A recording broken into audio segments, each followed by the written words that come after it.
Welcome back to the Fulfilled Female Entrepreneur Podcast. It's your host, Cassandra Rosa. I'm a certified coach and healer and intuitive business coach, and the mission behind all that I do is to help you to create a fulfilling life and business.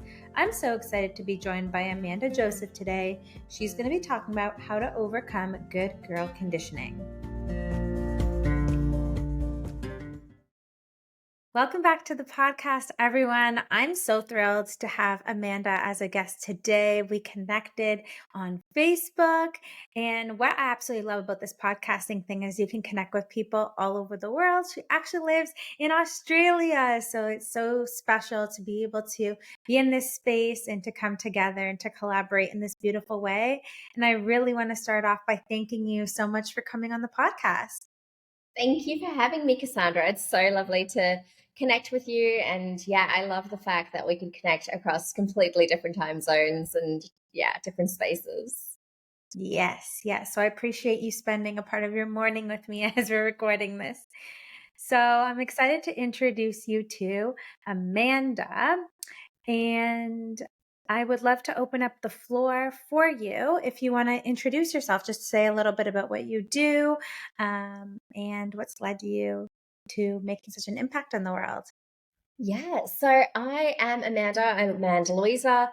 I am a nervous system regulation coach for high performing women who are ready to unravel their good girl conditioning, undo the kind of conditioning that we've been kind of put through living in a very patriarchal society. And we do that through learning how to work with our nervous system and to really bring safety into our body so that we could really embody our magic. And then the more we become embodied, the more we really come into ourselves, the more we connect with our intuition, the more we start hearing that inner guidance that's telling us, go this way or do this thing.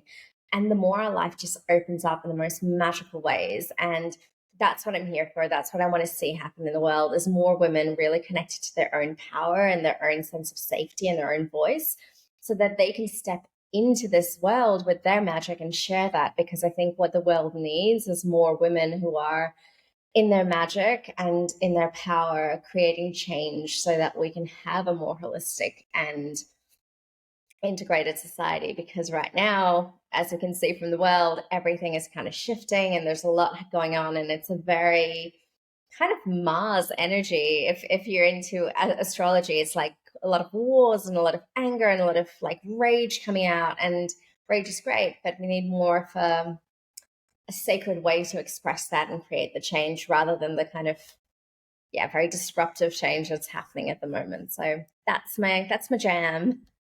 I love it. And I can feel your passion just exuding out of your explanation of what your mission is. And it's so potent. And I really love that you have the whole conditioning kind of mindset belief piece, and then how you're incorporating the nervous system as a form to be able to regulate those emotional beliefs and thoughts that run rampant in our minds as women, right? Coming into this patriarchal type of society.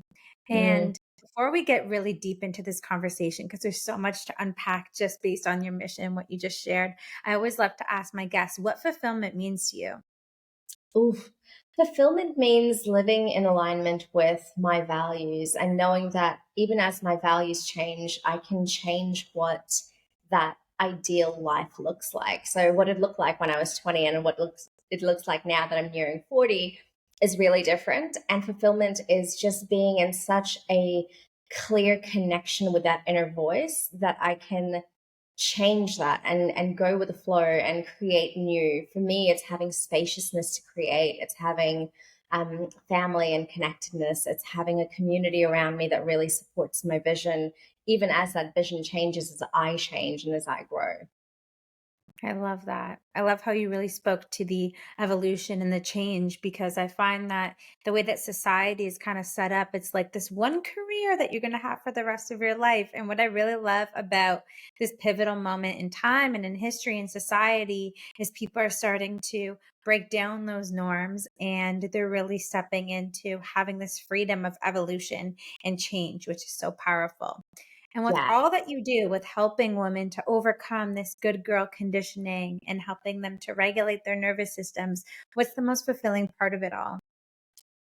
Seeing women who started coming to me when they were really unsure and uncertain, where they lacked clarity, where they lacked community and support, finally starting to come into their own, finally getting the confidence to speak out in a meeting, finally saying no to things that they don't want to do or that don't fulfill them, finally starting to say yes to the things that really light them up, and seeing them just come alive in a way that they'd been missing for a very long time. Seeing them like find a new passion for what they're doing, and hearing their voice, and watching them like kind of grow into this more grounded human, and seeing how that impacts their relationships and the interactions that they have, and that kind of ripple effect, like the more grounded you are into who you are and your kindness and compassion and easefulness in your body, the impact that has on other people can't even be like explained. It's just so incredible. The more grounded and centered you are as a person, the more you lift others up, and the more that ripple effect continues to grow and grow and grow. And that's how change happens. It's one person doing the work themselves that creates the change. It's not really about changing other people. It's how you change yourself, because that's where the change is really magical, and that's where the potency is. That is like such a potent, talk about potency, potent message, mic drop moment. Everyone listening, rewind that back and listen to that again, right? This whole concept of saying yes. I really love that you shared this whole concept of saying yes as being some sort of breakthrough for your clients, especially when you have good girl conditioning and people pleasing. You often say yes to other people's kind of Yeah. perceptions and expectations of you and not yes to yourself. So I really love that you shared that. And this whole concept of ripple effect, as I was talking, like you were sharing in the beginning, I keep seeing the image of the ripple effect. And of course, that's what you shared towards the end of that impact. So when you do this work internally for yourself, that creates such a massive impact and a ripple effect of people around you that you might not even realize. So that's one of my favorite parts and most fulfilling parts of my work too, is that ripple effect. So we definitely have that in common. I love that. Love it.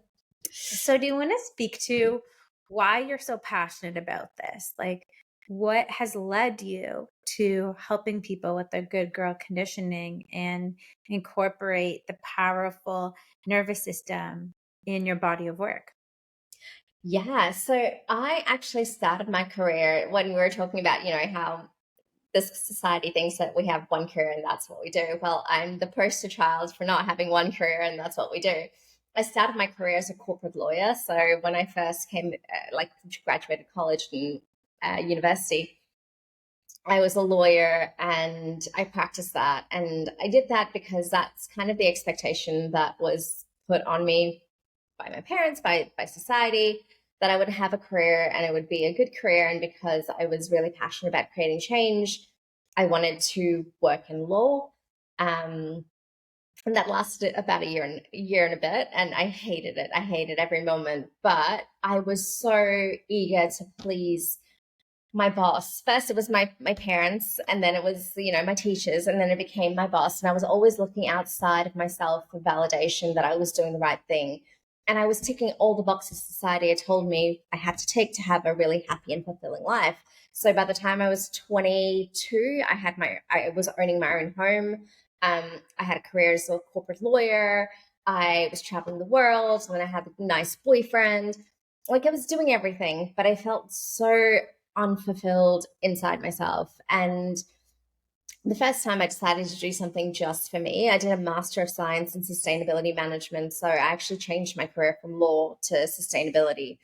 And I got so much flack because back then sustainability was really new. It was 2000 and I think 2010. So it wasn't really a career, at least not in Australia. Um, so I got a lot of back flack from family going, well, you've got a law degree. What are you doing? Why are you going to study something else? Why are you trying to change? And that was the first time that I was like, no, this is what feels right for me. And you know what? I've never regretted it. I've been in that industry for 15 years. And so I still work as a sustainability specialist in the kind of corporate field, whilst also running my business. And what I found is like the more I learned how to say no to what society was telling me was my path, like, go down the marriage path, go and have kids. And I was like, no, that doesn't feel right for me right now. Like, it's not where I want to be right now. Um, the more my life kind of lit up and the more opportunities started flowing in that felt more aligned, that gave me that sense of like, yes, this is what I want. Like, oh my God, yeah, yes. And when you could feel that difference in your body of, oh, okay, that's the next thing I have to do. All right, let's do it. Compared to, oh, yeah, that's what I want to do. It's such a different feeling. And the more I've leaned into that, the more I've seen my life change. And that's what I want to teach women, because I see so many of us are stuck in that mentality of, oh, we have to be the good girl. And that good girl conditioning has come in since we were like knee high to a grasshopper. And it is there because we have a nervous system that is conditioned to seek out safety, right? So our nervous system when we're born is raw. We're like live wires. And we look to our primary caregivers to help us regulate our nervous system. So as we grow up between the ages of 0 and 7, we're learning from our primary caregivers what is safe and what's not safe by their reactions. So we're looking, because we're pre-verbal for a lot of that time, we're looking at their facial expressions. We're actually energetically feeding off them to see what's safe and what's not safe. So if we have parents that are in fight flight mode constantly because they're under so much pressure, under so much stress, the world is feeling really unsafe to us. And then we learn, if we're very loud, if we're boisterous kids, if we're kids being kids, which is, bouncing off the walls, and sometimes we have like tantrums.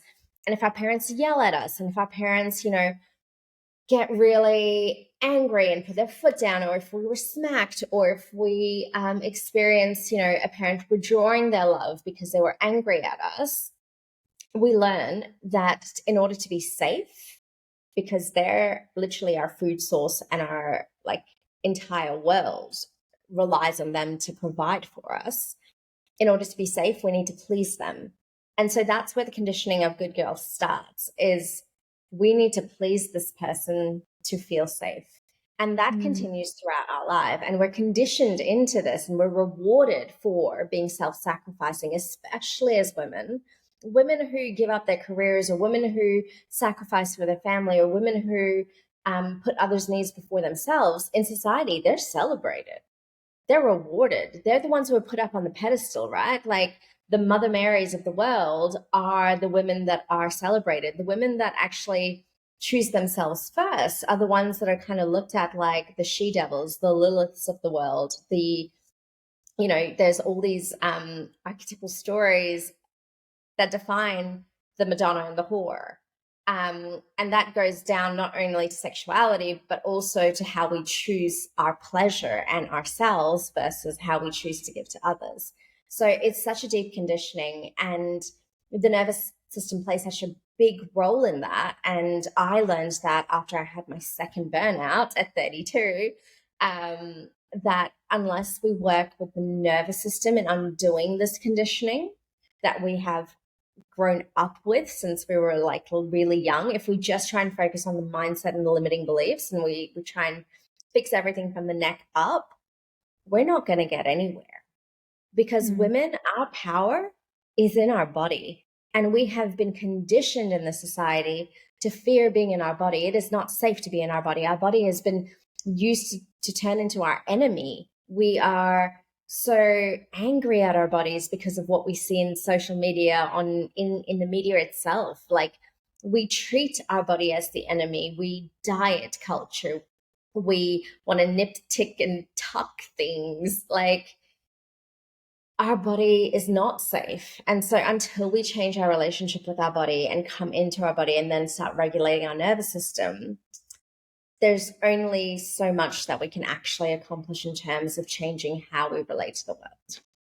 So that was a long way to say that that's my story.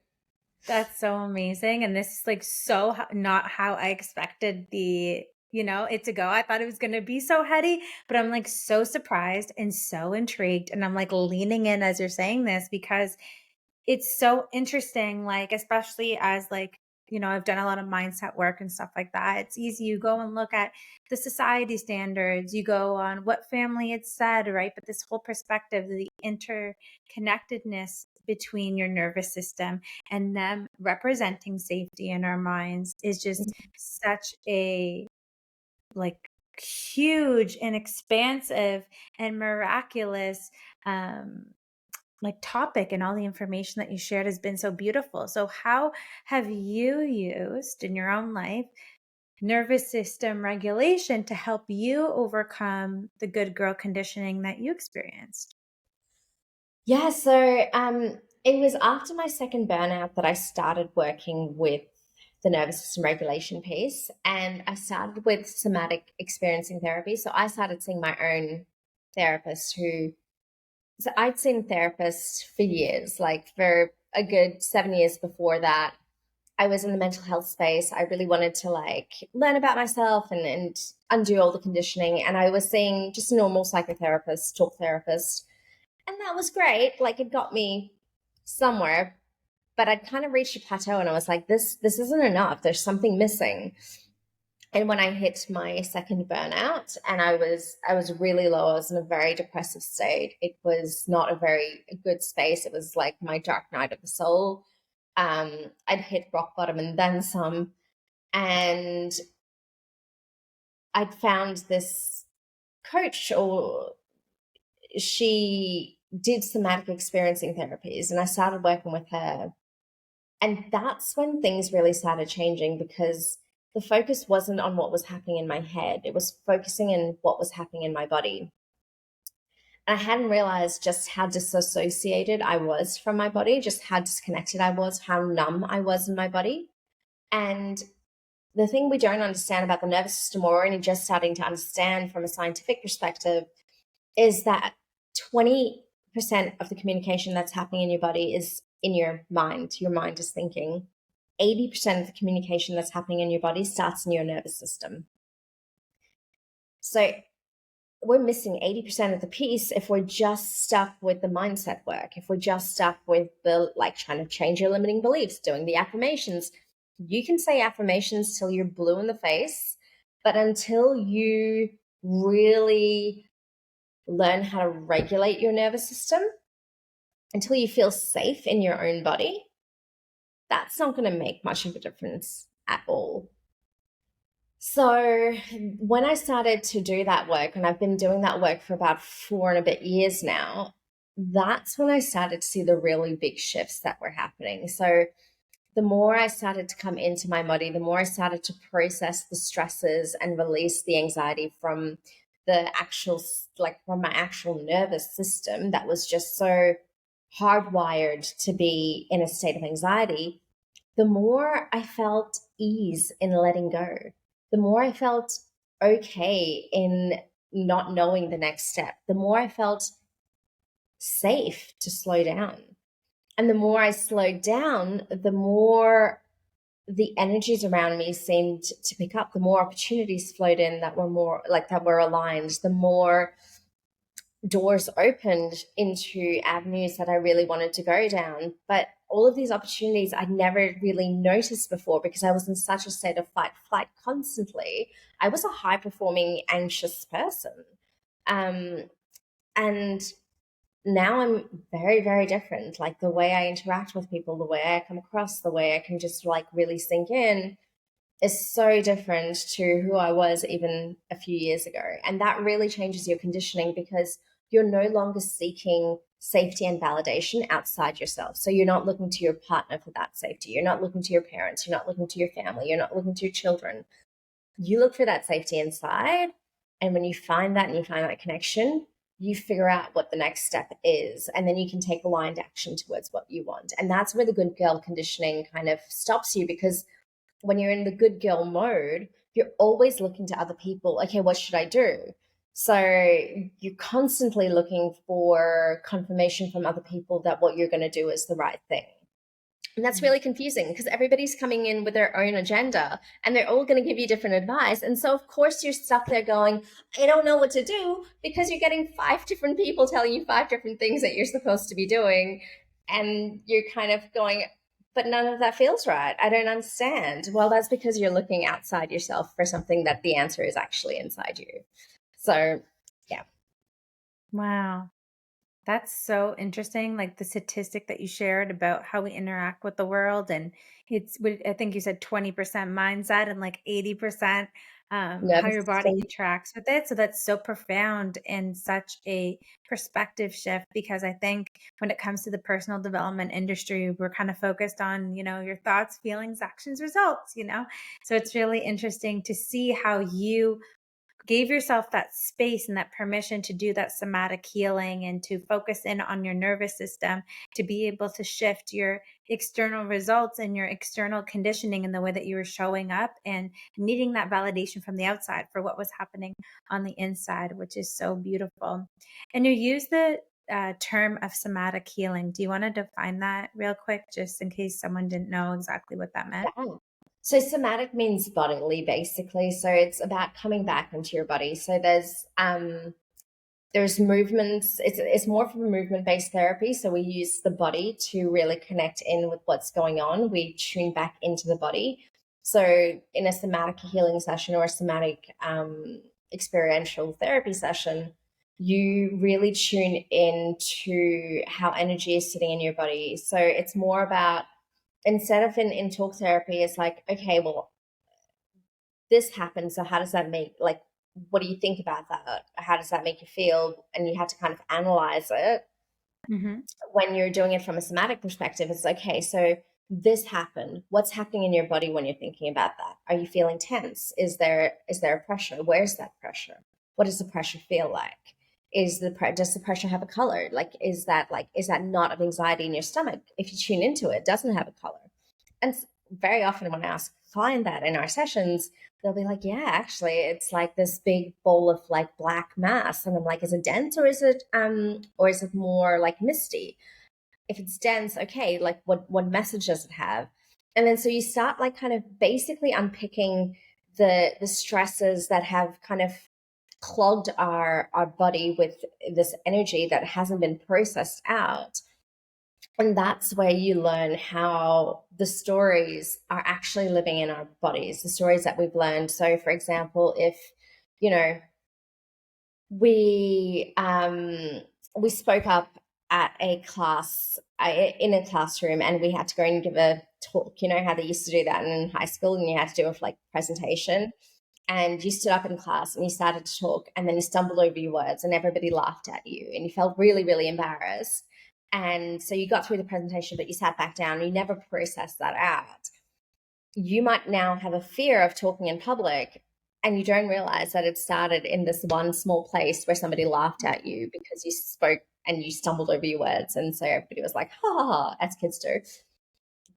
And that sits within you. So now you don't speak up in meetings, and now you go into your career and you feel you don't use your voice anymore. Like it's now something that you're afraid to do because you did it once and you met with such embarrassment that wasn't processed or held, that you've just kind of shut that part of yourself down. Does that kind of make sense? Yeah, totally.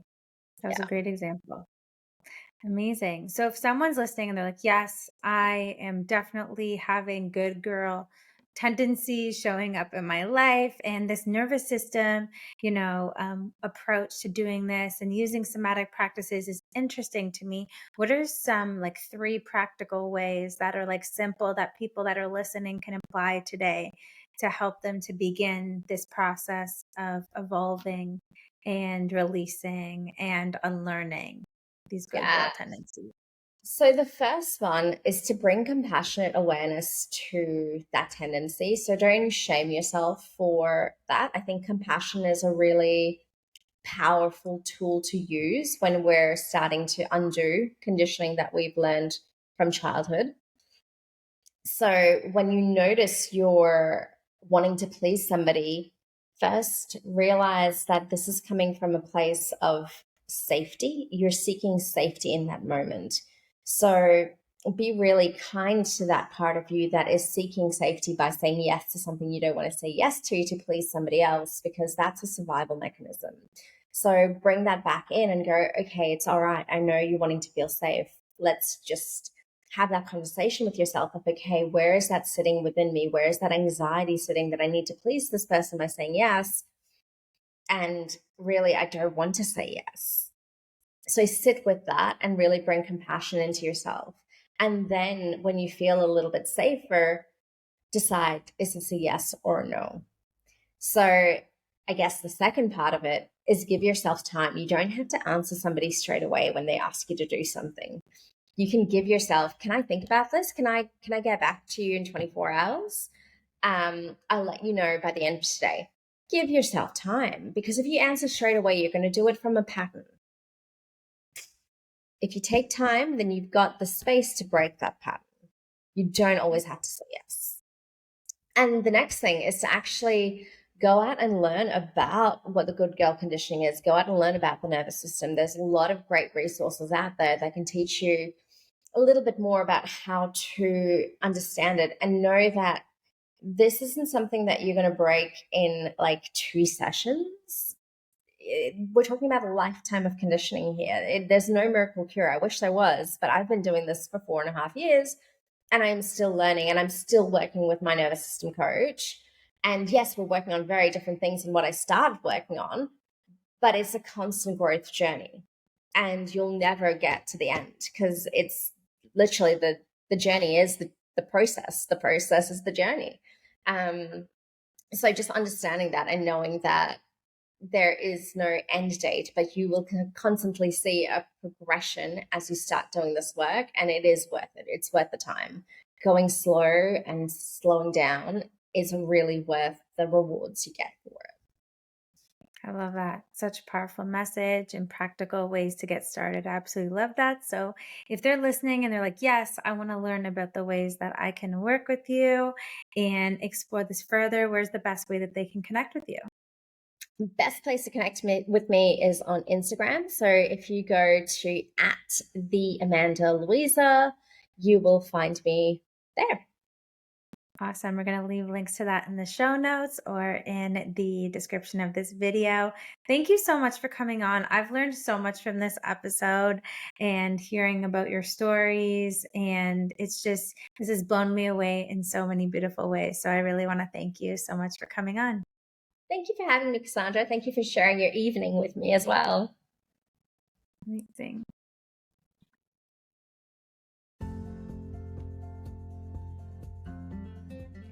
Thanks for watching the video. If you enjoyed it, please give it a big thumbs up and subscribe to the channel. Hit the notification bell so you'll be notified every time I'll upload a new video on Thursday. See you in the next one. Bye.